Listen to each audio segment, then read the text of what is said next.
आज Doubtnut app download करें।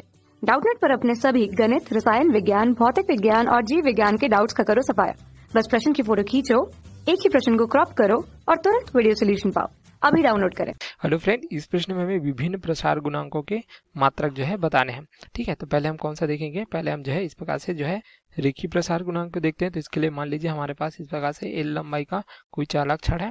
ठीक है, अब इसके तापमान को हम जो है डेल टी बढ़ाते हैं तो इसकी लंबाई में क्या हो जाती है? वृद्धि हो जाती है, जिसका मान क्या होता है? लंबाई में वृद्धि डेल एल हमें प्राप्त होता है। तो कुल लंबाई अब क्या प्राप्त हो जाती है? देख सकते हैं एल धन डेल एल के बराबर प्राप्त हो जाती है। तो इसका जो रेखीय प्रसार गुणांक है इसे हम जो है अल्फा से प्रदर्शित करते हैं। इसके लिए हमें सूत्र प्राप्त हो जाता है इस प्रकार से डेल एल बटे एल गुणित डेल टी के बराबर।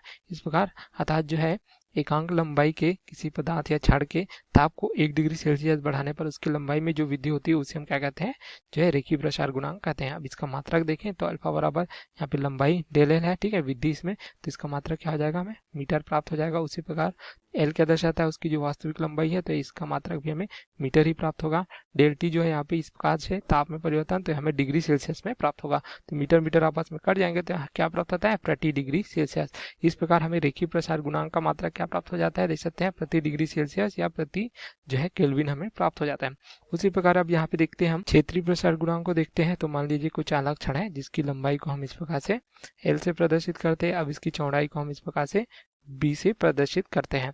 तो यहाँ पे इसका जो क्षेत्रफल है हमें क्या प्राप्त हो जाएगा? ए बराबर हमें प्राप्त हो जाएगा इस प्रकार से लंबाई गुणित चौड़ाई। ठीक है, हम मान लीजिए इसके तापमान को डेल टी बढ़ाते हैं तो इसका क्षेत्रफल में जो वृद्धि होती है हम इसे डेल ए से प्रदर्शित करते हैं इस प्रकार से। तो यहाँ पे जो क्षेत्रीय प्रसार गुणांक है जिसे हम जो बीटा से प्रदर्शित करते हैं, इसके लिए सूत्र प्राप्त हो जाता है डेल ए बटे ए गुणित डेल टी। अर्थात जो है किसी चालक छड़ के जो एकांक क्षेत्रफल में जो है 1 डिग्री सेल्सियस का हम परिवर्तन करते हैं, ठीक है, ताप में, तो उसका जो क्षेत्रफल में जो वृद्धि होती है उसे हम जो क्षेत्रीय प्रसार गुणांक कहते हैं। अब इसका मात्रक देखें तो हमें क्या प्राप्त हो जाएगा इस प्रकार से। ठीक है, देख सकते हैं जो क्षेत्रफल है डेल ए उसमें परिवर्तन को दर्शाता है, तो इसका मात्रक हमें मीटर का वर्ग प्राप्त होगा। उसी प्रकार ए जो है वास्तविक यहाँ पे क्षेत्रफल को दर्शाता है, तो इसका मात्रक भी हमें मीटर का वर्ग प्राप्त होगा। डेल टी जैसे हमने बताया कि ताप में परिवर्तन को दर्शाता है, तो इसका मात्रक डिग्री सेल्सियस प्राप्त होगा। तो मीटर का वर्ग आपस में कट जाएंगे तो ये प्राप्त हो जाता है प्रति डिग्री सेल्सियस, या हम इसे जो है प्रति केल्विन के रूप में भी व्यक्त कर सकते हैं। तो इस प्रकार हमें जो क्षेत्रीय प्रसार गुणांक का मात्रक भी क्या प्राप्त हो जाता है? देख सकते हैं प्रति डिग्री सेल्सियस। ठीक है, अब यहाँ पे हम देखेंगे तीसरा आयतन प्रसार गुणांक को। तो इसके लिए हम जो है इस प्रकार से एक घन लेते हैं जिसकी लंबाई एल, चौड़ाई एल तथा इस प्रकार से ऊंचाई को एल से प्रदर्शित करते हैं। तो इसका आयतन क्या प्राप्त होगा? हमें आयतन v बराबर प्राप्त हो जाएगा लंबाई गुणित चौड़ाई गुणित ऊंचाई। तो हमें प्राप्त हो जाएगा इस प्रकार से एल का घात 3। अब इसके भी ताप को यदि हम जो है डेल टी बढ़ाते हैं तो इसके आयतन में वृद्धि हमें डेल वी प्राप्त होता है। अब इस स्थिति में देखिए कुल आयतन क्या हो जाएगा? v धन डेल वी के बराबर इस प्रकार से प्राप्त हो जाएगा। अब इसके लिए हमें क्या प्राप्त हो जाता है? यहाँ पे प्राप्त हो जाता है आयतन प्रसार गुणांक, जिसे हम गामा से प्रदर्शित करते हैं। तो यदि किसी पदार्थ के एकांक आयतन में हम जो है इस प्रकार से 1 डिग्री सेल्सियस का जो है तापमान परिवर्तन करते हैं, तो उसके जो आयतन में वृद्धि होती है उसे हम जो है आयतन प्रसार गुणांक कहते हैं, जिसे हम गामा से प्रदर्शित करते हैं। अब इसका भी अर्थात जो आयतन प्रसार गुणांक का मात्रक देखें तो ये हमें क्या प्राप्त हो जाएगा इस प्रकार से डेल वी, जैसे हमने बताया कि आयतन में परिवर्तन को दर्शाता है, तो इसका मात्रक हमें घन मीटर में प्राप्त हो जाएगा।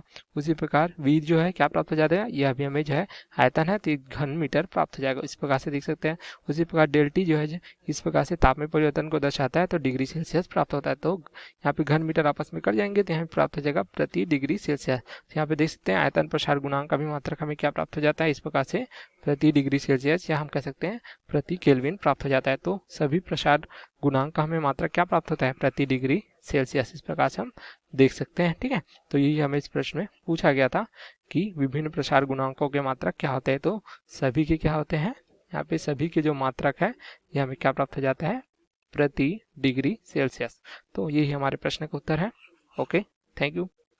कक्षा 6 से 12वीं से लेकर नीट, IIT, JEE वो एडवांस के लेवल तक 1 करोड़ से ज्यादा छात्रों का भरोसा।